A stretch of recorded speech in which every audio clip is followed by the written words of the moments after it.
All right, good afternoon, everyone. Thanks for joining us.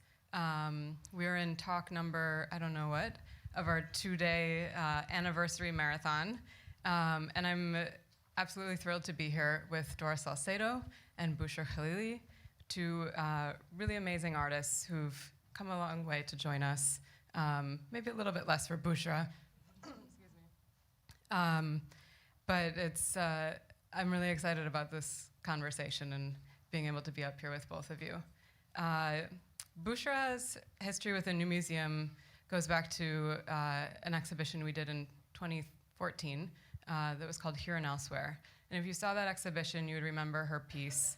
It was on the 4th floor of the museum, and it was an 8-channel video installation where what you saw most of on the screen was an image of a map and people tracing different journeys on the map. And this is a project she did called the Mapping Journeys Project. And it's been exhibited throughout the world at this point, I think, but is, I think, emblematic of the kind of research and thought that goes into your work. And it was really, I think, one of the touchstones of that exhibition.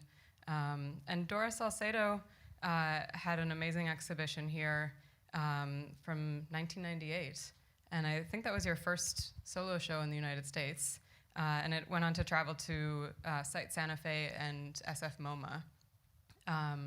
So I think there's a lot of things that we can touch on in our discussion. You know, both of you have dedicated a lot of your work to looking at aspects of exploitation and abuse of power, and people and subjects whose histories have been somehow marginalized. And I think you're also both interested in this question of how to produce an image of something that's somehow on the edge of what is visible, and how to recount human experiences without simply repeating them. I think of Pasolini with your work, Bouchra, and there's this phrase that's been used with Pasolini, which is a civic poet. And I think of both of you as civic poets in a sense. So yeah, with that, I don't know, I think maybe we can kind of jump into a question about research and storytelling. Bouchra, you had a show in 2008 in Marseille that was called Storytellers. And as probably many of you know, storytelling and oral traditions are have a strong history in Morocco, which is where you were born and raised. I wonder if you could just open by telling us a bit about your relationship to storytelling, maybe how it influenced you as you were growing up, how you first gravitated to it as a form to make work with, and yeah. Well, first of all, thank you for being here, and thank you for this invitation. I feel extremely honored to contribute to this anniversary, and mostly with you, Doris, because I admire your work a lot. So it's very moving for me to be sitting next to you and to be having this conversation. Well, to answer your question, I have to approach it from two different perspectives, but that are actually connected in a way. It is true that the most ancient form of performing art in Morocco is basically storytelling, and it's called al-halqa. It's a word in Arabic that not refers to the performance, but that refers to the audience. It refers to the circle that the audience form around the storyteller.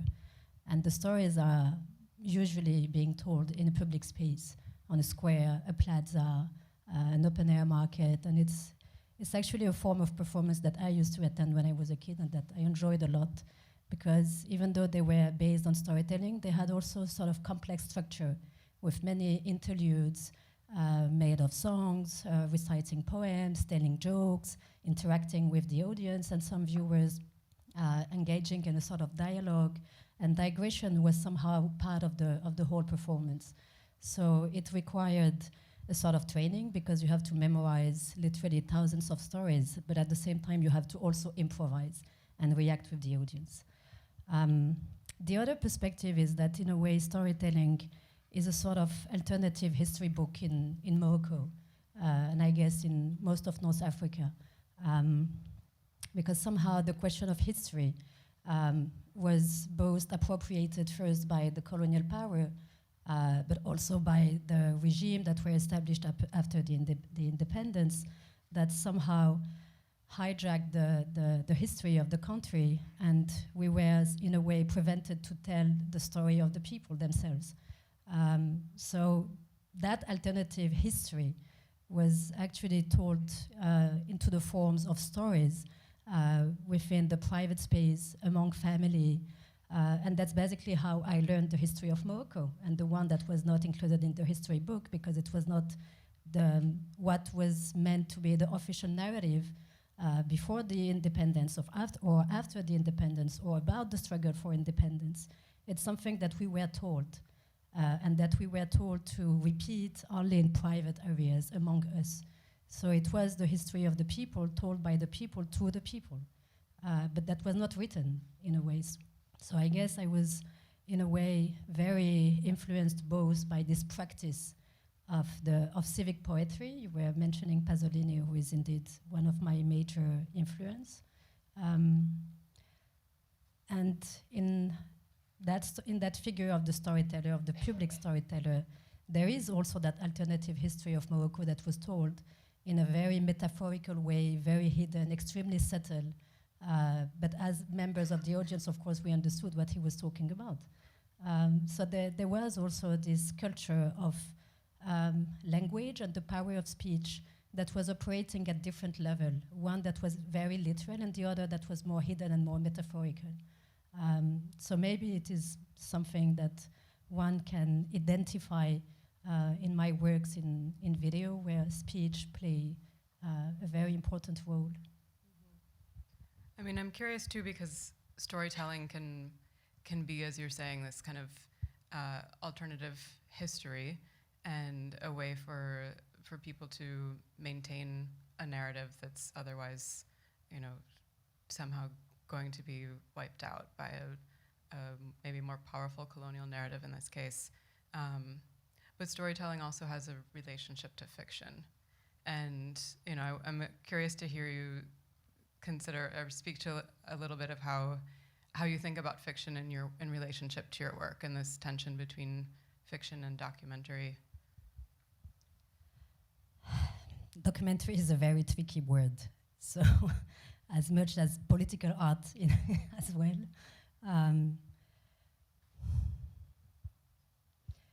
But I'm not sure if fiction can be easily defined as well, because from the moment one talk or tells something, it is not told in the air. It is received by someone else, and therefore the reception or the people or the individual who is hearing that stories become also part of the story itself.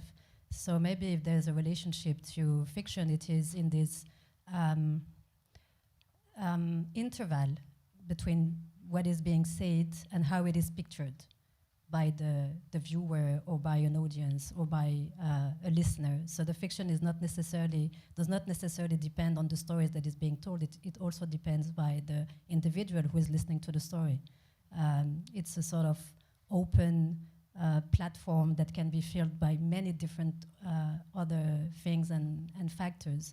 So it's one of the reasons why I don't personally consider that I work with documentary. I would rather say that I work with what can seem to be documentary strategies, but it's not about documenting something. It's more about showing something to someone. So it can maybe define in terms of gesture. And that's also what always fascinated me with moving image and film history, because it actually starts with this. It's at the end of the day, it's always about showing something to someone. I'm showing you this. How do you react to it? How do you engage with it? But the image is never completed. It's never a final image. It is as much as well a sort of space where a proposition is made and is received, but it's not completed. It requires to be met and to be somehow filled with other perspective, other views, which is in a way the opposite of what is mostly considered today as documentary. I'm speaking of that because I took a membership on Netflix, and there are like hundreds of documentaries that are proposed that all look similar in the way they are made. And it's interesting that now documentary is that extremely formatted way of documenting something, but that is even more formatted than fiction itself, you know. So I'm wondering until what point we can still talk of documentary. There's a number of your works, and the Mapping Journeys project is not one of them, but a lot of your recent works, I'm thinking of the Tempest Society, which you debuted in Documenta, and Foreign Office. These are video works that kind of are narrated over chapters, and they involve these kind of contemporary characters or figures or non-actors who are looking back at a particular history, and it's often a history from the 1970s that has some kind of like radical or revolutionary tenor to it. And I wonder if you could talk a little bit about the Tempest Society. I think there was a nice phrase you used describing that. You said it's neither documentary or fiction, but it's a hypothesis. And I think I know what you mean by that, but I wonder if you could describe a little bit what that work, what it is, what your research was like for that, and why you think of it as something like a hypothesis. I think it was just about making clear that I don't work with documentary or fiction, because in a way I think all of my works can be defined as hypotheses, because they all start with what about if? And this could also definitely define as well the Mapping Journey project, because it could be also described as what if we were showing on a map? What if the map was turned into both a page on which a journey could be described and drawn and pictured? So that description of the Tempest Society was just about clarifying it. I thought it was the right time to do it. Could you say a little bit about the theater group that you were looking at in that, and what attracted you to that project and that history surrounding that? Well, most of my works originate in stories and ideas I had many years before, and at some point I have the opportunity to produce those works. But I started working on the Tempest Society from 2011 or 12, and I had already in mind to produce it in Athens. So the invitation extended by Documenta was a sort of extraordinary coincidence, because it was happening there as well. But the story of the theater group called Al-Asifa is a story that was told to me by my father, because he knew about the group of activists who later turned themselves into street performers and a theater group. But at the same time, it's also part of those series of works I started developing around 2011, 2012, about the history of collective emancipation in North Africa and the Middle East. Because there were also stories I have always known that were told to me at home, and that I always thought I would work on that one day. Like for Any Office, I always thought that I would produce something like this one day, even before thinking that I would become an artist. So I spent a lot of time and few years collecting a lot of material and building up a sort of body of documentation and research on which I can rely in a way. And it's also, to be honest, a way for me to not feeling anxious, because when you collect a lot of things, you don't have to worry about what you will do with that. You know, like ideas can mature in a very quiet and peaceful way. It makes you very like relaxed and calm, and then when you feel ready to produce it, you just do it. The other thing is that at the moment of what was defined as the Arab Spring, because in reality the first work that was directly connected to Foreign Affairs and the Tempest Society is Garden Conversation, that is also based on the history of emancipation in North Africa, but that one goes back to the to the 1950s, but to the history of Morocco in the 1920s and the resistance against the colonization.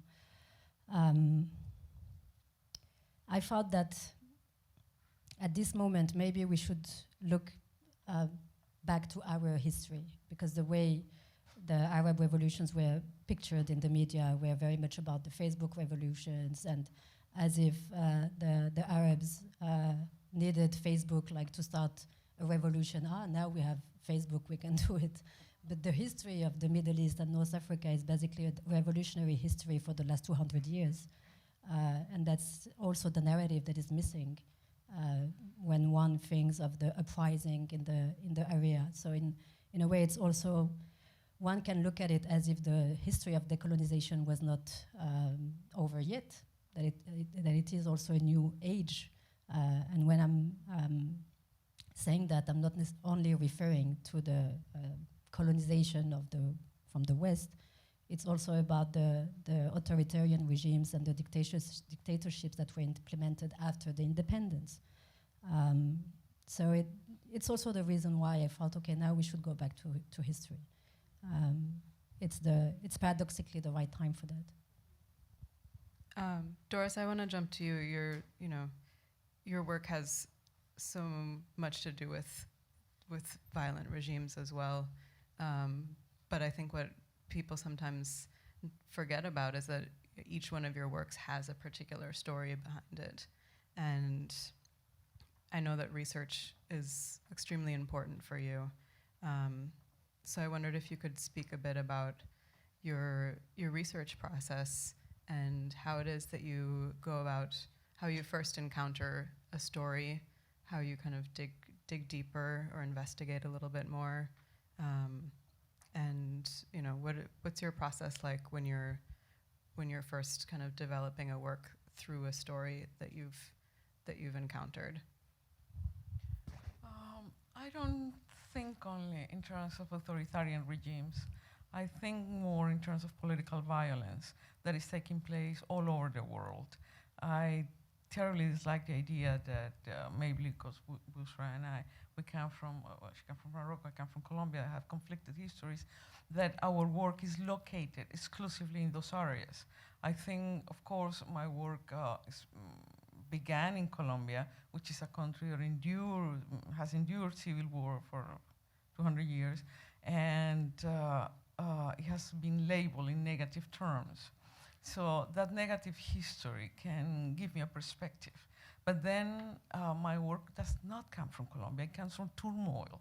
And turmoil, it's all over the place, and we're living turmoil right here in this country right now, and all over the world. So I think it's good, I always appreciate, and I think you will do the same thing if you are let out of the ghetto. It's not just these little countries, not just oppressive regimes. It is a view on contemporary political violence that is taking place everywhere.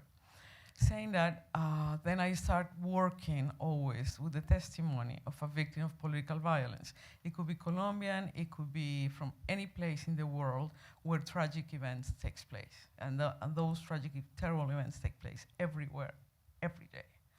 I research deeply for years. I interview people, and these interviews are really the essence, prerequisite for the very existence of my work.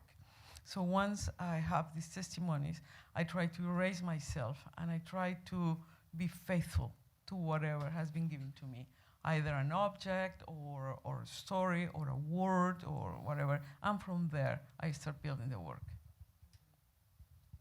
And when you're encountering a story, might it just happen at any moment? Like you open the newspaper and you read something, and then you bookmark it, and you sort of dig deeper a bit later, or how does it work? Is it?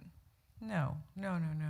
I I research different events that I consider that are very important, that are events that are giving shape to our daily life. So for example, migration is one of the issues that I have worked for many, many years. And it's not that I happen to open a newspaper, it's that I think it's a defining aspect of our life. So we have now 1 billion migrants in the world, 250 million external international migrants, and 750 million internal displaced people, displaced by force. So it are these kind of events that are shaping the world, that are really instituting, for example, the migrant as the most important political figure of our time. I focus on those big issues. And then I research those issues for years and years and years and years. And I think that it is the research, it is the devotion towards what happened to somebody else that is the essence of every one of the pieces I make. So it's never the autobiographical, it's never the local. I think I want to be engaged with tragic events. Of course, seen from my perspective. I come from a place and I'm a woman, and of course, it is from my perspective. But then I want to open that up. Could you maybe tell us a little bit more about what the research looks like? I know that you've looked a lot at gun violence in the United States, for example. What kind of, what did you do to kind of look further into that subject, and who are the kinds of people that you spoke with? And yeah, I'm just curious to hear a little bit more of what kind of shape your research takes, because we don't actually see that in your exhibitions and your work, but we know that it's a big component of what you do. Well, it changes. When I was researching gun violence in the States, I would visit certain neighborhoods in Chicago, in LA, and talk to the people. I go to jails and talk to people who are in jail. I talk to gang members. I visit centers. I do move around. In the case of migrants, for example, for the piece that is currently in view in Madrid, I was visiting cemeteries where migrants have been buried in Italy, in Greece. So it is a really in-depth research where I travel all over the world, where I go and talk to the people, or I visit areas. I need to see what is happening. I need to know what is happening before I try to make it into a piece. But once I start working, then all these events that are highly charged, that are highly emotional, they become strangely neutral in the work. Then it changes once I'm working. I need to create a certain distance. So I'm not exactly using or touching the person, but I'm behind. I'm not there describing. I think I like Jorge Luis Borges' definition of what it is, of what art is, and he says that is the imminent revelation of something that never takes place, a revelation that never takes place. But you feel this imminence, so it's almost there. So on one hand, I research and I go to places and I visit, but on the other hand, then I put myself behind that. You've used this phrase "social death" in a few texts of yours, and I understand it as a way of describing what a group of people that has been marginalized. Am I understanding it right? Yes. Yeah. I think this is for me, that's a very important concept, and it's something I learned while I was researching gun violence in the States. At some point, at the beginning of my career, I was working basically with victims that are only victims. I was thinking of, let's say, like Anna Frank. It's just a pure victim.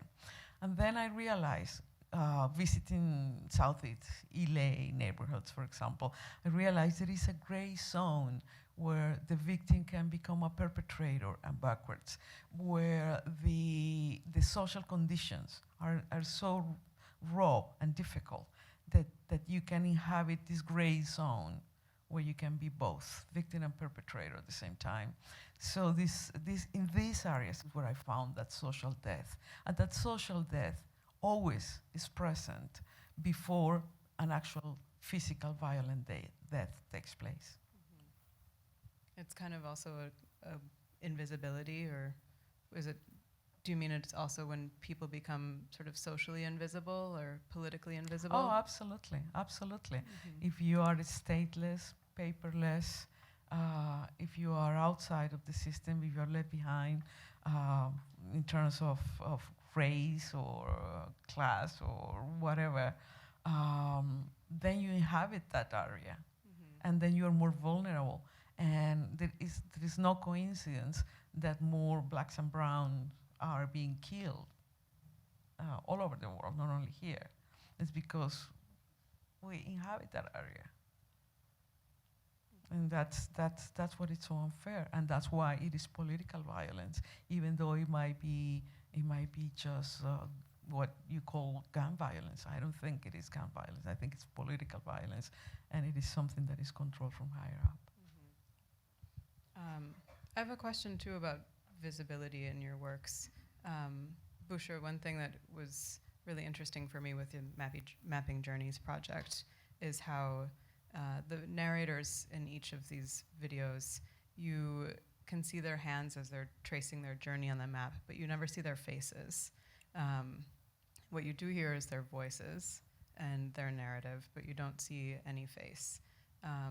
And Doris, in your work, there's often, I think nearly always, an absence of pictorial imagery, and you're also very careful to keep out any details or explicit narrative of the stories that you're paying witness to or in the work. So I guess I'm interested in how you work out this tension between what is visible and what's not visible. And does it matter to you that not everything is exposed to the viewer at once?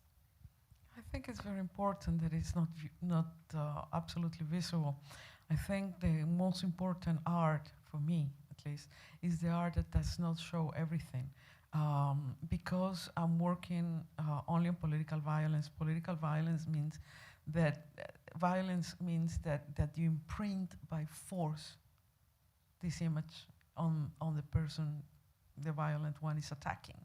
So violence is imprinted by force. It's an image. Violence makes an image of itself. So it is very important for me to address violence without ever describing or repeating or reenacting the violent act itself. So it should be like an epiphany in absence. So it happens. It can be in fear, understood. It can be glimpsed, but not exactly presented, because I think violent death, it's outside the realm of representation. It cannot become symbolic because it is pornographic. So for that reason, it is essential that it is not present. Bouchra, what about well, for you? I absolutely agree.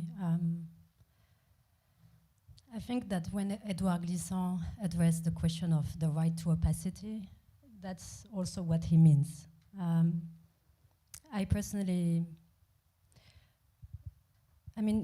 all those images of migrants and refugees who are landing, being rescued, or surrounded by hundreds of cameras, this is also violence, and it is an extreme violence against their right to opacity. Why should they be pictured? Why should they be offered to the curiosity of an audience? What kind of curiosity is that? Speaking of violence, this is a form of violence too. Absolutely.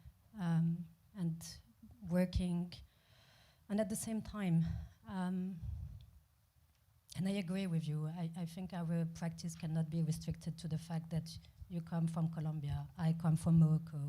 Very important. Nevertheless, my first perception of the question of individuals who are forced to travel illegally comes from my experience as being someone who grew up in Casablanca. Because these are stories that were being told in the everyday life. That man crossed last night. And you would hear that every single day. And at the same time, it was not in the public debate. It was completely silenced by the media and by the power, precisely because they were very much aware that if people were risking their lives crossing the Strait of Gibraltar, it was not only because of the poverty, it was also a form of opposition and resistance towards the regime. And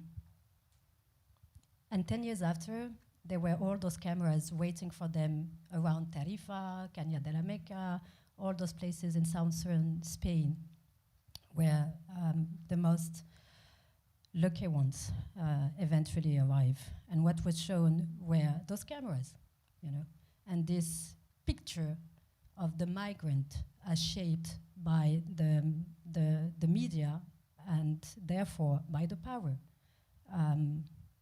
So the question was not only about how do you preserve a right to opacity, but how do you also try to not make an image, because an image is, at the end of the day, always a fragment that carries its own ambiguity. It cannot tell a whole story. It cannot tell,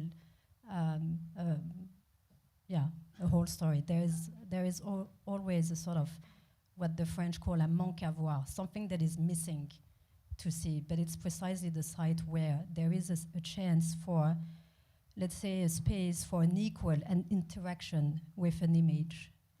So growing up and accepting the idea that I would become an artist, the question of the image as a fragment, the not showing that is paradoxically the real side of the image became prominent in my way of approaching image making. It is part of it.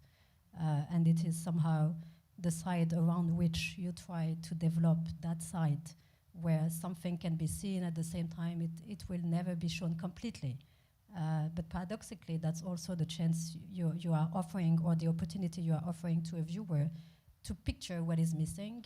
The image won't be completed at the end of the day, but at least it will be understood that there is something a bit precarious in that relationship, but at the same time that allows, again, a sort of equal interaction, and maybe also a space for a sort of ethic of image making, until what point you accept to distance yourself, and accepting the idea that you won't show it, because you can't. And I don't believe that you can show the whole experience of someone who survived such violence. Speaking of individuals forced to travel illegally, or individuals who were jailed, or relatives of people who were killed, there is a limit to that, and it should be included in the image that there is a limit, and one shouldn't expect that more should be shown. Mm-hmm. I mean, I was thinking too about the partiality of stories as well. You know, that any story, any account is going to be not just partial in the sense of biased, but just incomplete. It's, you know, you're not going to ever have the full story. And, you know, I was thinking on the one hand, how do you deal with that when you're absorbing these narratives? But I'm also thinking now that that's somehow essential to producing the kind of work that you're making, that having a partial story is the only way to have it. Yeah, I think it's very important to know that we're always telling a fragmentary story. And we're telling that fragmentary story for many reasons. One is that I think your work and my work, we're not working based on identities. It's a post-identitarian perspective. So you are approaching people from different parts of the world, and I try to do the same thing. And so we don't work from a proper place. We work from a place of insufficiency, where this fragmentary, incomplete history is told and retold, and we permanently are making attempts. So it is fragmentary, because that's the nature, and it is a political position from which I dare to say we both work. And that is essential. You cannot attempt nowadays to tell a complete, a total or totalitarian history. That such a thing is not. I don't think it's possible. I had another thought too about that relates to identity, but not the identity of, in terms of where you come from, or that you're both women, but how you identify with the work that you make. So, and when an artist makes something, we typically think that there's something of the artist that ends up in the work. And, that's the product of them having been involved in the creation of it. And I think maybe paradoxically for both of you, so much of your work is about resisting that entire idea. And I wonder if you could speak to that a little bit, each of you. How have you somehow adopted strategies to keep yourself out of the work? Or, is that in some sense the definition of a successful work for you, that you've, managed to really sort of remove your own voice as much as possible? Well, I think it is, for me, it's very important that the work is not autobiographical, that is removed from the autobiographical, and that it is intimately linked to a political immediacy. I think it's very important to be in a specific place and having a perspective, and from there you sort of hang on to a traumatic event. And that's how I think my work has developed. I'm not interested at all in personal aspects. I'm always working based on the experience of other people.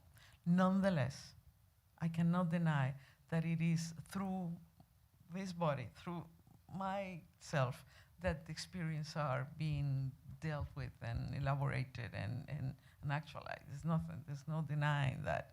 So it is a bit ambiguous. I wish it were not, but completely, I wish it were not autobiographical, but I think it is in a way. It is impossible that it is completely detached from myself. So that tension, it's always present in my work. I don't know you. Well, as you, I don't consider that my biography has any impact on my work, and at the same time, one of my sisters and my parents visited my last solo exhibition in Paris, and they told me something which I found beautiful. They told me, "You are telling our stories." And I think what they meant is not our family story. I think they meant you are telling the stories of the people like us. So it's not biographical, but the way they perceived it is that it could speak to many different people and who could approach those works as a part of their stories. But again, it won't tell the whole story. I actually forgot the last part of your question. No, now I remember it. At the same time, I must say obsessed with some writings by Pasolini, like essays that he wrote from the mid-60s until the early 70s about the semiotics of filmmaking. What is that strange language that is called cinema? And he developed a series of ideas which I always found fascinating, and on which I have been meditating literally for 20 years, even before becoming an artist. What a free indirect speech means within the context of filmmaking. What is that very strange position of a filmmaker or an image maker that is capturing the words of other people, and at the same time, the words of that filmmakers are somewhere there. But where are they exactly? When and where do they merge together? And to me, it became a sort of beautiful description of the position of an image maker or an artist or a filmmaker. It is not our speech. It is not our words. The words belongs to the ones who are delivering them, but at the same time we are somewhere there. I'm not sure if it answers your question, but it's really an idea I've been thinking of really for a long, long time now. Yeah. I think it's wonderful to think that it doesn't matter who's speaking, that it could be anonymous or plural, and it would be wonderful if we could focus on whatever is being addressed in the work, knowing who's speaking. Yeah, and you were starting this conversation with quoting the figure of the civic poet as redefined by Pasolini, because it's a very old tradition in Italy, but the contribution of Pasolini was somehow bringing back the figure of the civic poet to the side of the anti-patriotic conception of the elegy of the tradition of the country. Let's say turning it into something more, less official, less connected to the image or the images of the power. So it's not by chance that he also worked so extensively on this question of the free and direct speech, because as you said, the free and direct speech is this site where a plurality of voices can be heard and can be delivered. So what I also find fascinating in this process, and what I also try to do with my works in video, is to also capture that moment when the subjective voice tend to become a collective one, tend not to necessarily embody multiple voices, but it becomes a collective voice. It starts speaking for the ones who are the absentees or the speechless in that moment, and that also potentially address a sort of new collective to come into being. It's not existing yet, but potentially in an art space they can start gathering together there and meeting in potentialities in a way. Yeah. Well, I think that also speaks to your work, Doris, and the universality of it. That's not just a collectivity of voices, but you're telling stories that have a universal impact. I think they could have a universal impact as long as they are not, as they don't become framed within the third world, which is something that happens a lot when people write about my work. They always say, oh, it's something that is happening in her native Colombia. And then that kills the possibility of this work becoming truly a collective enunciation, becoming truly plural, and becoming universal, because we are all human beings. And as long as we don't recognize that we are all equal, there are things that exceed our identity that can